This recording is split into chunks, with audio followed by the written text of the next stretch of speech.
Olá, irmãos, graça e paz, tudo bem com vocês? No estudo de hoje, vocês vão aprender tudo sobre transição de alianças, pelo menos tudo que eu sei. Eu peço para vocês não pularem essa introdução. Tudo que eu vou falar aqui vai ter uma aparência de que não tem nada a ver com o assunto, mas na verdade eu trago uma recapitulação geral, até mesmo para aqueles que estão entrando no canal, não estão muito entendidos dessas coisas. Eles vão ficar super curiosos. E para as pessoas que me acompanham, não vai ser a mesma coisa de sempre. Você vai recapitular a história, você vai encaixar peças só nessa introdução. Essa primeira parte inteirinha é de introdução. Você não vai perder tempo ouvindo até o fim. A carta que eu escolhi para começar a falar de transição de alianças é Hebreus, e o capítulo que eu escolhi é o capítulo 8, mas nós só vamos entrar nesses pontos na segunda parte do vídeo. E paciência, porque eu vou ter que falar de algumas religiões, vou ter que falar de como elas prejudicam a nossa mente, mas vai ser tudo uma passagem muito rápida, aonde eu vou estar falando de transição de alianças. Nos vídeos de shorts, de 2, 3 minutos, que eu estou fazendo no canal, eu vou direto ao ponto. E ali eu capricho, eu coloco imagens, tem textos na tela, música de fundo, ali é para chamar a atenção. Até mesmo para as pessoas que estão me acompanhando, eu consigo passar acréscimos nos vídeos. Aqui eu tenho que dar uma introdução, explicar com mais detalhes. Nos shorts eu tenho que ser mais objetivo. Tá bom? Então é o seguinte, dicas para você ouvir o estudo. Você vai colocar um fone de ouvido e você pode ouvir esse estudo em 2 ocasiões, que são as que eu faço. Fazendo trabalhos de casa ou caminhada. É claro que nada se compara em você meditar em um assunto, ouvir a palavra de Deus à luz do dia em uma caminhada. Quando eu faço isso, eu aprendo o dobro, mas como eu sempre estou em casa, tenho que fazer meus trabalhos de casa, meus afazeres, eu também aproveito o tempo e consigo aprender também. A diferença é que em casa eu anoto e na rua já não tem como ficar anotando. Eu sempre falo de 4 chaves e 4 portas, que se você tiver acesso, você muda todo o seu entendimento a respeito do reino de Deus. Na verdade, são 7, mas eu falo mais dessas 4. Ponto 1, as 7 festas do Senhor. Ponto 2, a restauração das 2 casas de Israel. Ponto 3, a transição das alianças. E ponto 4, o reino literal de Cristo na terra por 1000 anos. Primeiro, conhecer as 7 festas do Senhor. Deus estabeleceu isso lá no livro da lei. Através dessas 7 festas, você passa pelo tempo de transição de alianças, você passa por todos os tempos, até dentro do milênio você entra. O Novo Testamento está explicando vários pontos das festas do Senhor com palavras-chave. O apóstolo Paulo sempre faz referência a elas. Na carta de Coríntios, é a carta que mais fala das festas do Senhor, que revelam as obras de Cristo na igreja, as obras da igreja nas nações e as obras do Pai em todos. E vocês sabem que a maioria das religiões do mundo não conhecem nada disso. Apenas falam que são festas judaicas e acabam jogando todo esse tesouro na lata de lixo do sistema religioso. Então esse é o primeiro ponto, as 7 festas. Ao estudar as 7 festas, você vai se encontrar com termos como Efraim e Judá, as 2 casas de Israel. E esse é outro ponto de virada na palavra de Deus. Porque tanto o Antigo Testamento como o Novo falam da restauração do reino de Deus. A restauração das 2 casas de Israel, formando as 12 tribos de Israel segundo o Espírito, que é a igreja de Deus. Os chamados para serem santos e eleitos, eleitos pelas suas obras que fizeram em Cristo, conforme Paulo e Pedro disseram, e conforme alguns profetas também falam. O terceiro ponto, que é o que nós vamos falar, é o ponto da transição das alianças. Esse ponto também recapitula o primeiro ponto, que são as 7 festas, e o segundo ponto, as 2 casas de Israel.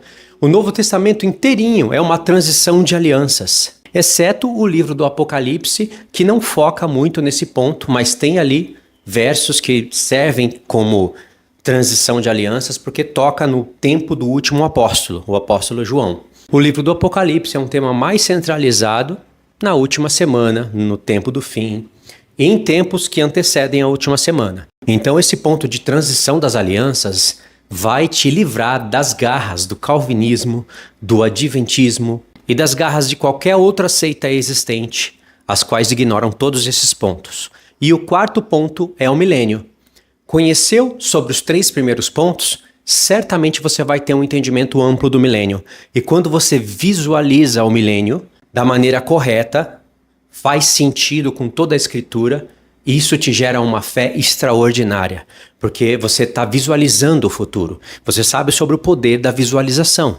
Os próprios homens inteligentes do mundo com a sabedoria natural, eles falam sobre o poder da visualização. Os treinadores e jogadores falam do poder da visualização, a ciência comprova isso. Quando você visualiza algo, isso te gera uma força de vontade incrível e quando você busca aquilo que visualizou, com a prática e a visualização, você consegue resultados incríveis, seja em qualquer área que você estiver trabalhando, em qualquer sonho que você quiser conquistar. O livro do Apocalipse, ele te dá esse poder de visualização, principalmente quando você começa a imaginar como será o reino de Cristo no milênio, aonde de fato a aliança eterna vai ter se iniciado. É claro que nós estamos vivendo a aliança eterna hoje, nós estamos vivendo algumas das festas hoje, nós estamos vivendo alguns dos poderes do mundo vindouro. Ainda precisamos experimentar poderes maiores, como os poderes de sinais e curas, que voltarão a acontecer na nossa geração. Mas essas coisas são apenas como o escritor de Hebreus disse, nós estamos pré-visualizando, nós estamos sendo participantes dos poderes do mundo vindouro. Sabe o que isso significa? Que no mundo vindouro vai ter imposição de mãos, o poder da palavra de Deus sendo pregada de maneira incrível, como nenhuma outra geração fez antes. O conhecimento da palavra de Deus vai encher toda a terra, assim como as águas cobrem o mar. E o escritor de Hebreus disse que isso são poderes pertencentes ao mundo vindouro, que Deus antecipou isso na vida de um chamado para ser eleito. Para você desfrutar disso, ter certeza dessas coisas e fazer esforço para buscá-las. Assim também como a gente também vivencia a salvação. Fomos salvos, mas na verdade seremos salvos. A palavra que diz salvos pela fé é uma palavra poderosa quando você entende ela realmente como a Bíblia quer dizer. Essas duas frases estão na palavra de Deus. Salvos pela fé significa que é algo que você ainda espera, não aconteceu. É no futuro que vai acontecer. Como o escritor de Hebreus disse em Hebreus 11, a fé é a certeza das coisas que ainda não se veem. Por isso nós dizemos, salvos pela fé. Por isso que Pedro disse que a salvação tem que ser desenvolvida. Mesmo ele dizendo que nós somos salvos pela fé, mas ela tem que ser desenvolvida por nós, juntamente com Cristo. E Pedro também fala que a salvação vai se revelar no último tempo. Paulo também fala isso 2 ou 3 vezes claramente em suas cartas. Então, quando esse assunto é bem entendido, a sua mente muda. Então, esses foram os 4 pontos chaves que você tem que aprender e no canal aqui você consegue aprender todos eles. Até aqui, então, foi a introdução do assunto. Como eu tenho certeza que você vai gostar desse assunto, porque você vai aprender coisas que eu nunca trouxe no canal, quando você for compartilhar o estudo, você pode compartilhar esse estudo, mas eu peço que você compartilhe os shorts do canal, porque nos shorts eu também fiz vários conteúdos bem resumidos, falando sobre transição de alianças, e aqui eles chamam a atenção. E aí no vídeo dos shorts eu deixo o link desse estudo. Eu vou gravar esse estudo em algumas partes para ele não ficar longo demais em uma só. Aqui a gente inicia o assunto da transição das alianças, e o capítulo que eu escolhi para esse primeiro vídeo é Hebreus 8. Na minha opinião, é o capítulo mais importante da Bíblia inteira para falar de transição de alianças. E o interessante da carta aos Hebreus é que essa carta não foi feita especificamente para os hebreus. Pode ver que a carta não diz Evangelho para os hebreus. Isso é uma epígrafe que foi colocada na carta. Não sei se foram bispos católicos ou se foram pastores da Reforma, mas essa é uma carta para toda a igreja. Não foi uma carta escrita para os hebreus. Só que o conteúdo dela mostra um povo que, não tendo conhecimento das coisas da lei, estavam retornando para a antiga aliança. E eles estavam retornando por uma questão de lógica. E eu vou explicar para vocês essa lógica. Só que a igreja hoje, ela erra pior do que esses hebreus. Porque ela não retorna para a antiga aliança porque não tem templo. Mas então ela vai para todo tipo de heresias criadas pelas seitas, que Satanás mesmo criou para desviar o povo da verdade. Então essa carta aos Hebreus é para a igreja. Essa carta é a mais poderosa para falar desse assunto, mas ela também não é a única. As outras 2 cartas poderosíssimas para falar desse tema, Gálatas e Romanos, cada uma com a sua importância. Romanos tem o triplo do tamanho de Gálatas, mas Gálatas tem coisas ali que não tem em Romanos. E o curioso é que Gálatas tem 6 capítulos, Romanos 16. Só que essas cartas parecem gêmeas, porque elas têm as mesmas expressões, obras da lei, debaixo da lei. Paulo usa o mesmo texto-chave somente nessas duas cartas, que é o texto: aquele que fizer essas coisas, por elas viverá.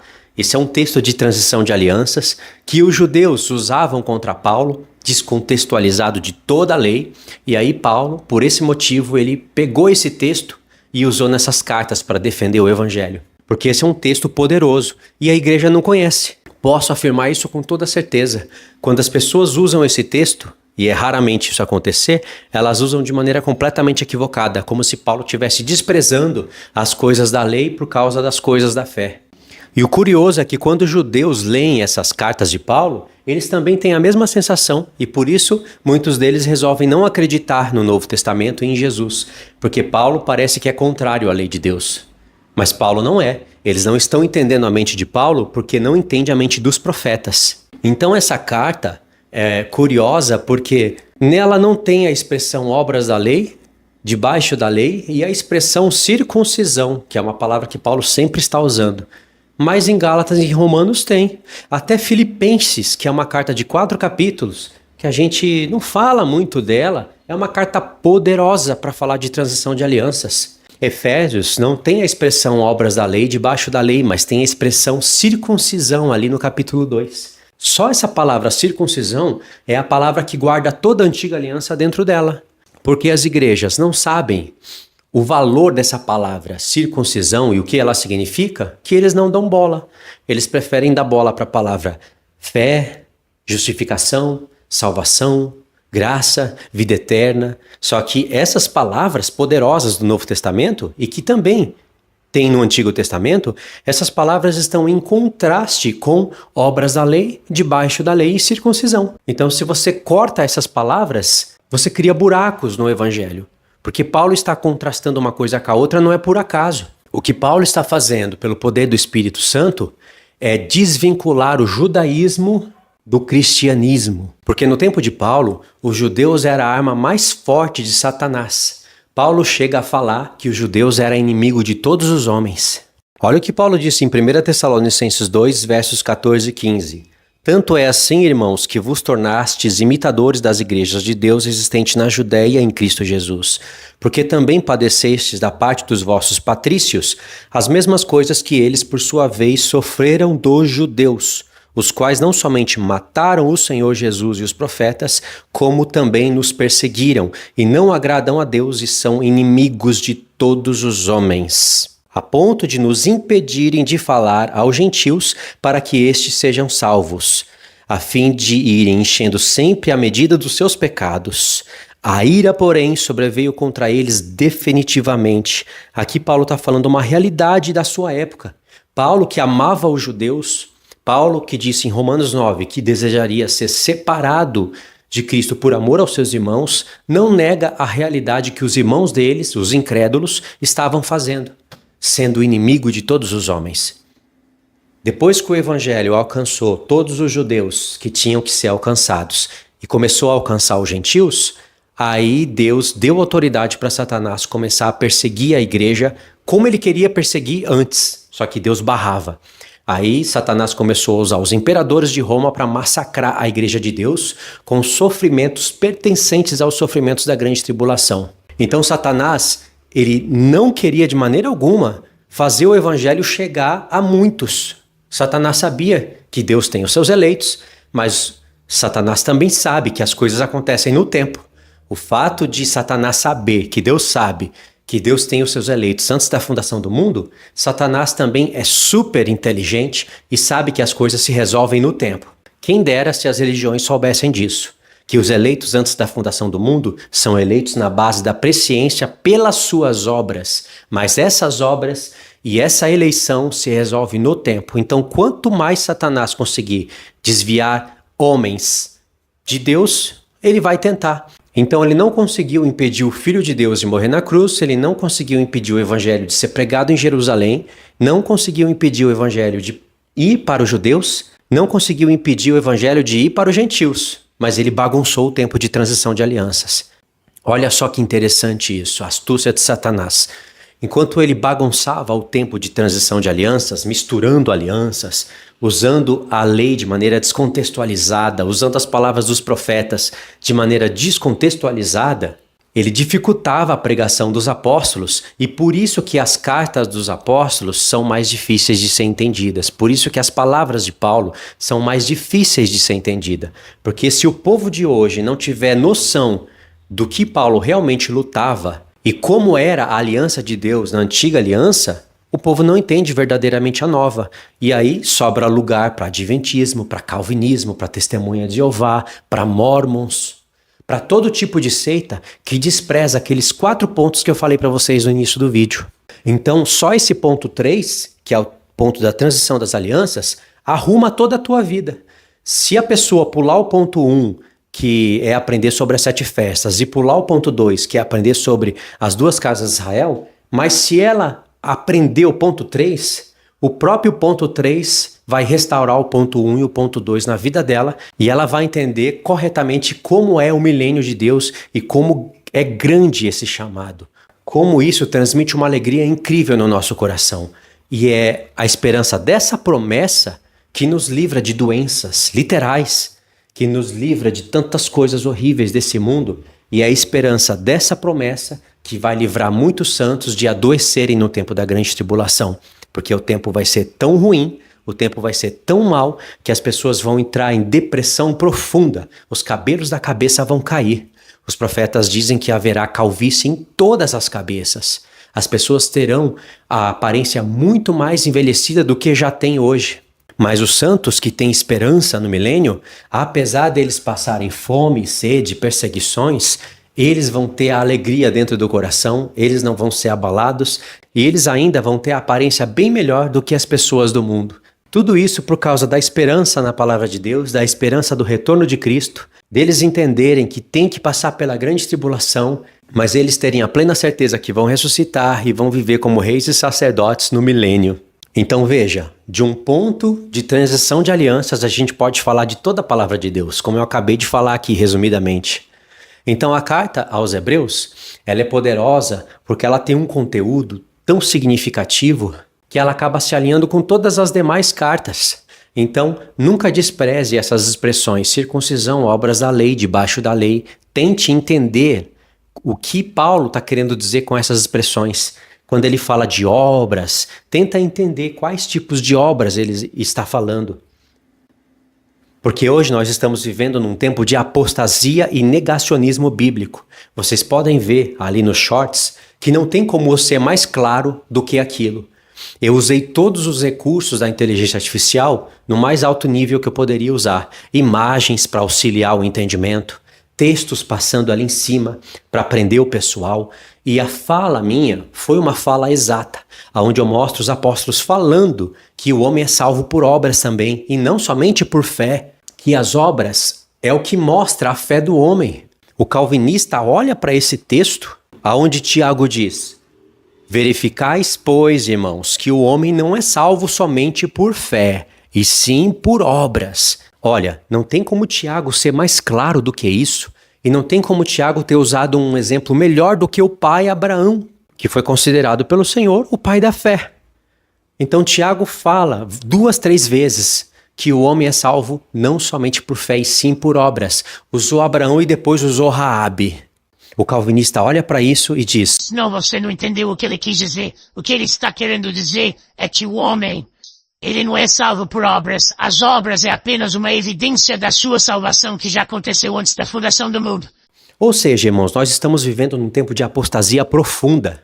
E essas pessoas são os filhos dos calvinistas. Uns monstros que criaram esses pequenos monstros que negam a palavra de Deus. Pois se Tiago quisesse dizer aquilo que eles dizem, Tiago mesmo escreveria. Tiago iria escrever na sua carta: olha, o homem não é salvo por obras. As obras são apenas a evidência da salvação que aconteceu antes da fundação do mundo. Verificais, pois, então, que o homem não é salvo por obras e sim por fé. Tiago escreveria isso. Ele não sabe escrever isso, não? Ou seja, tem que ter obras, porque Tiago disse que uma fé sem obras é uma fé morta. E essa fé não pode te salvar. É o que Tiago disse. Não são as minhas palavras. E veja, enquanto Tiago batalha pela fé e luta para fazer os irmãos entenderem que a fé que eles têm não pode ser uma fé morta, Paulo luta para não deixar os judeus acreditarem que eles são salvos por obras da lei. Porque o tempo de transição de alianças chegou, irmãos. Então, quando Deus disse no livro da lei, aquele que fizer essas coisas, por elas viverá, Deus não mentiu. A igreja praticamente coloca Deus como mentiroso, como se ninguém pudesse ter vida pelas obras da lei. Será que Deus mentiu? Eles pegam aqueles textos de Paulo em Gálatas 3, que é um dos capítulos também mais poderosos de transição de alianças. Gálatas 3, Gálatas 4, Romanos 3, Romanos 4, são os capítulos de destaque de transição de aliança. Aí Paulo disse, aqueles que estão debaixo das obras estão debaixo de maldição. Aqueles que estão debaixo da lei estão debaixo da maldição. A conclusão evangélica. Ou seja, estar debaixo da lei de Deus da antiga aliança é estar debaixo de maldição. Mas eles não entendem o que Paulo está falando. Deus não deu a lei para o povo para eles se tornarem malditos, para depois Cristo vir e libertar a lei do pai dele, ou a lei dele mesmo, para libertar eles de uma maldição que o próprio Deus colocou neles. Esse jamais foi o pensamento do apóstolo Paulo. E o que Deus falou é verdade. Aqueles que fizessem as obras da lei viveriam por elas. Todas as obras da lei referentes a festas, sacrifícios, todas as coisas referentes ao templo falam de Cristo, de maneira que quem vivesse corretamente as coisas que Deus pediu, essas pessoas, mesmo que não entendessem que aquelas coisas estavam falando a respeito de Cristo, Cristo ia ser reputado na vida delas, porque elas estavam obedecendo a Deus. Isso é um tipo de fé, só que é uma fé inferior, como o escritor de Hebreus fala em Hebreus 7. O escritor de Hebreus fala de uma esperança inferior e de uma esperança superior. Quando se fala de esperança, se fala de fé. Existe uma fé inferior e uma fé superior.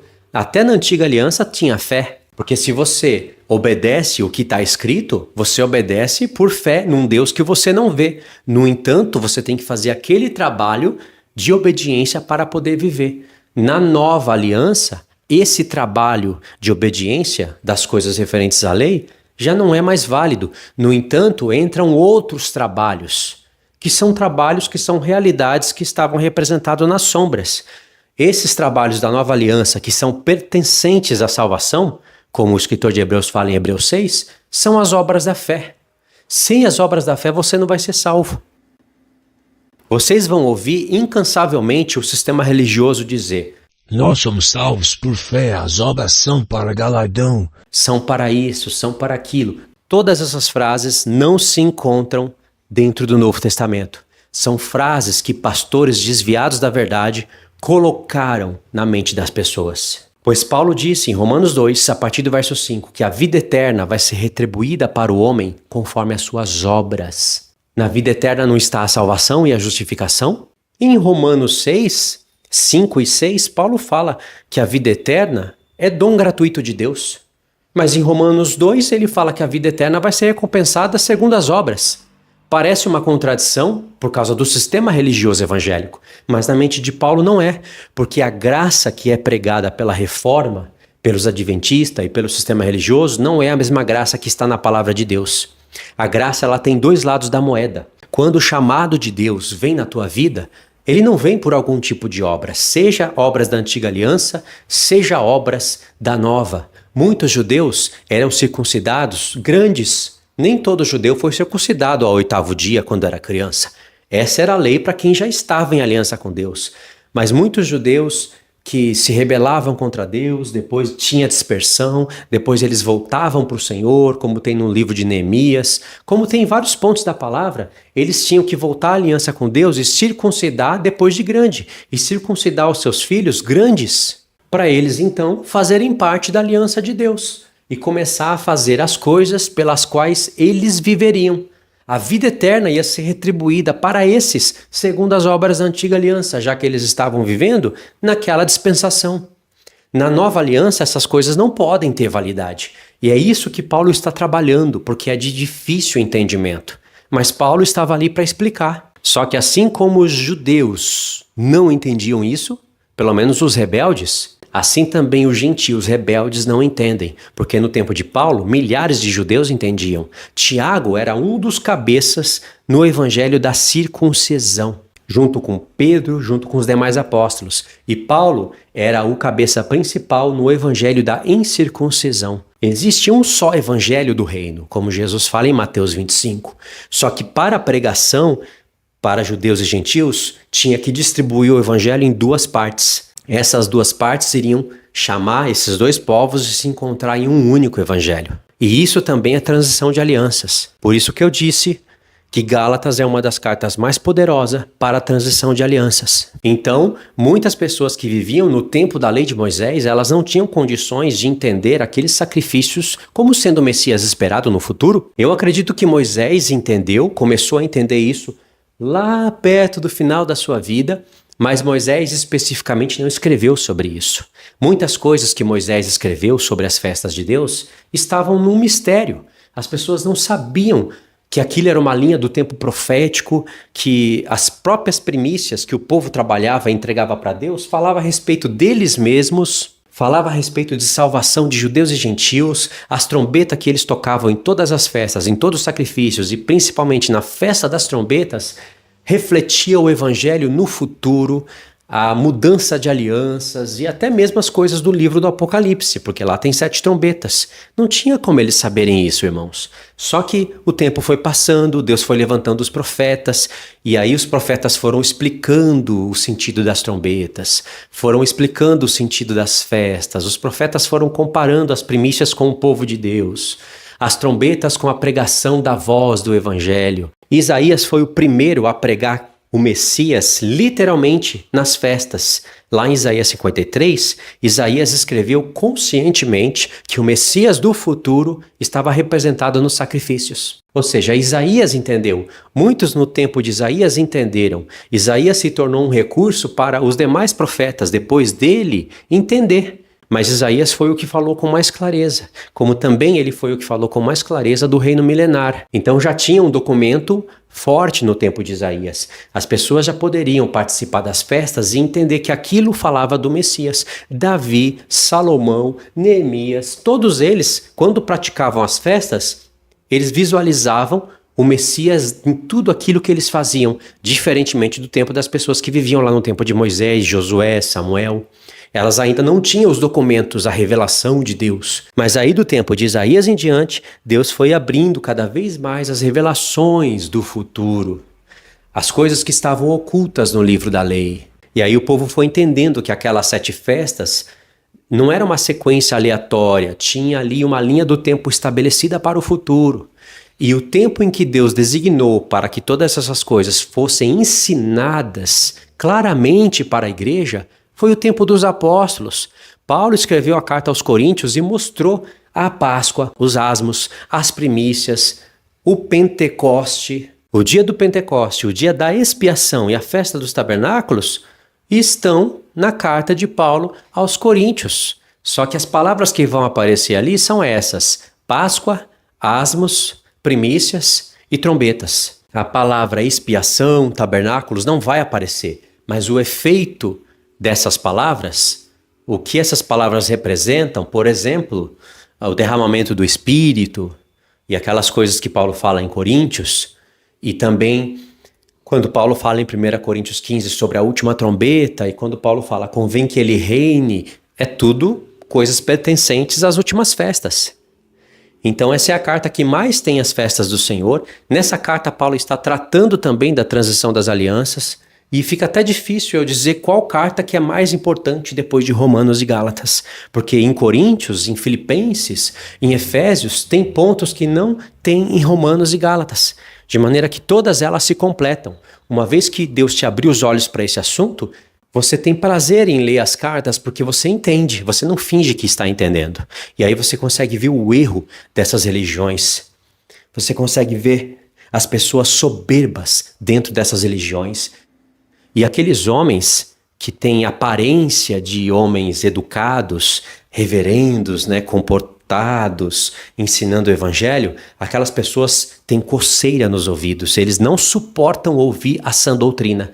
Se você refutar eles, seja de qualquer assunto dentro da Bíblia, eles não vão aceitar, primeiro porque eles estão grandes na mídia, então eles são respeitados, eles são aclamados. Mas a verdade é que eles não conhecem essa doutrina. Todo o evangelho que eles pregam é um evangelho adulterado. E as pessoas estão tão soberbas que elas não aceitam, vindo de uma pessoa inferior, vindo de uma pessoa que não é conhecida nas mídias.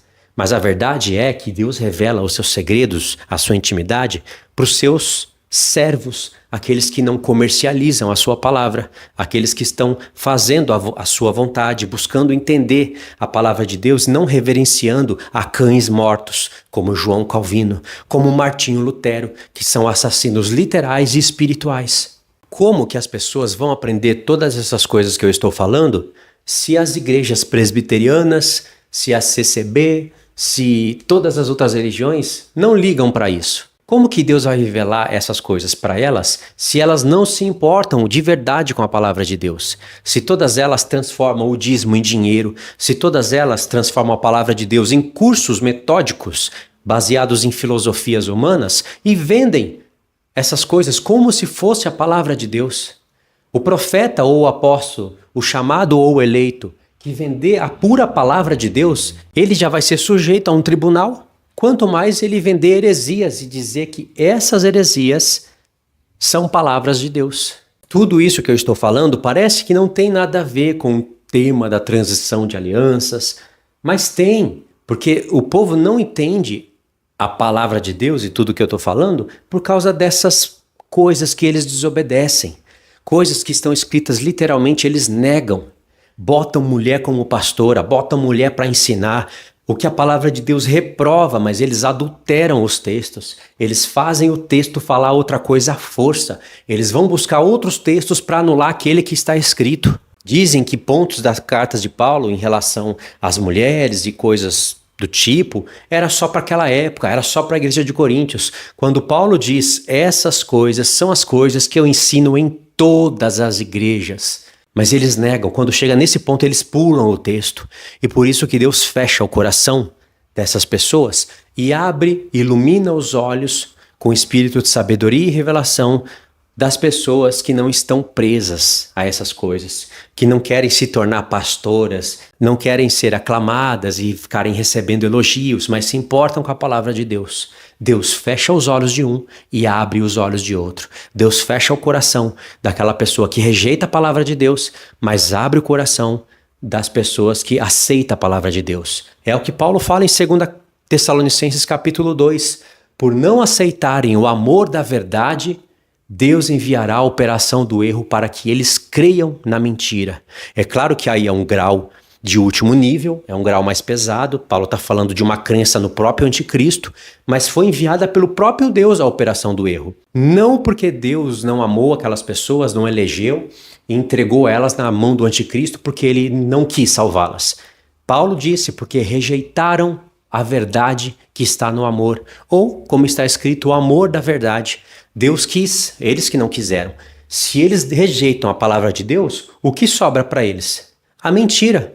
Então Deus envia a operação do erro, porque o anticristo nasceu nesse mundo porque Deus permitiu.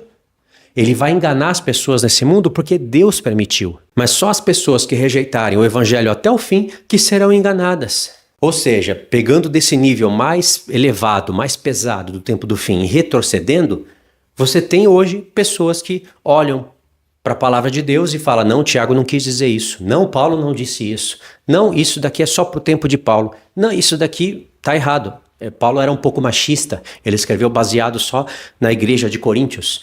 Ou seja, essas práticas e essas obras, elas vão aumentando de nível até chegar ao tempo da apostasia mais forte, até chegar ao tempo que eles não suportam mais ouvir a sã doutrina, e o resultado disso é eles receberem a operação do erro. Tá certo, irmãos? Então, essa primeira parte foi uma introdução geral de todo o conteúdo que eu ensino. Na segunda parte, nós vamos entrar direto no ponto da transição das alianças com o capítulo que eu escolhi, Hebreus capítulo 8. Fala a verdade, valeu a pena ou não valeu ter paciência nessa introdução? Valeu, porque você tem uma recapitulação estruturada de toda a palavra de Deus. Até mesmo quem não pôde entender metade do que eu disse, ficou curioso.